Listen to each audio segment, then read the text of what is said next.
Columnist Dawn Neeson raised an eyebrow at Meghan Markle claiming she forgot about allowing aides to brief the authors of her biography, Finding Freedom, despite consistently claiming she and Prince Harry were not involved. Ms. Neeson said such an important piece of information was unlikely to be forgotten about, adding people simply forget keys or their phones as it can easily slip their minds. But when challenged by Jeremy Vine on his Channel 5 show, Ms. Neeson pointed to the Oprah Winfrey interview and laid out how claims from that sit-down had been challenged and proven untrue. Speaking on Jeremy Vine on 5, Ms. Neeson discussed the legal battle between Associated Newspapers and Meghan Markle and shared her take on the events. She told the program, "But I mean, you know, Jeremy, you forget where you put your keys or your phone, you do not forget helping out to put a book together." Mr. Vine interrupted and asked whether Ms. Neeson was suggesting Meghan's claim she forgot was untrue. The political commentator replied, "Well, this is the problem.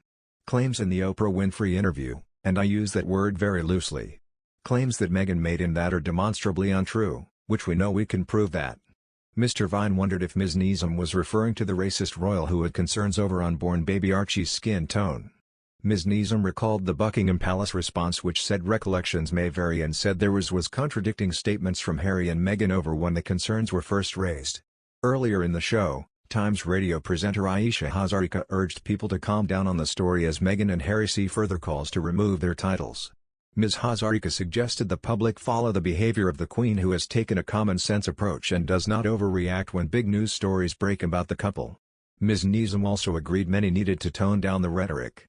Speaking on LBC show, Nick Ferrari asked Camilla Tominey, "Do you think this is possibly, if not a turning point, maybe a slight crack in the facade?" Ms. Tominey said, "Well, it certainly does change the outlook of this appeal in the sense that previously, when there was the first hearing, there was a sense that Jason Knauf had been asked to give evidence. He said he would provide something neutral into both sides and that it wouldn't necessarily support this view that he had helped to co-author the letter.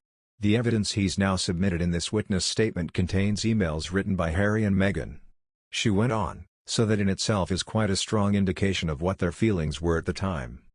And as you've already specified, they relate to whether they cooperated with the authors of this biography, but also as to what Meghan's intention was when she wrote that very heartfelt letter, handwritten to her father Thomas Markle in the first instance." Meghan has seen an appeal lodged against her by Associated Newspapers, who want to see a full trial when they were sued for publishing her letter to her father.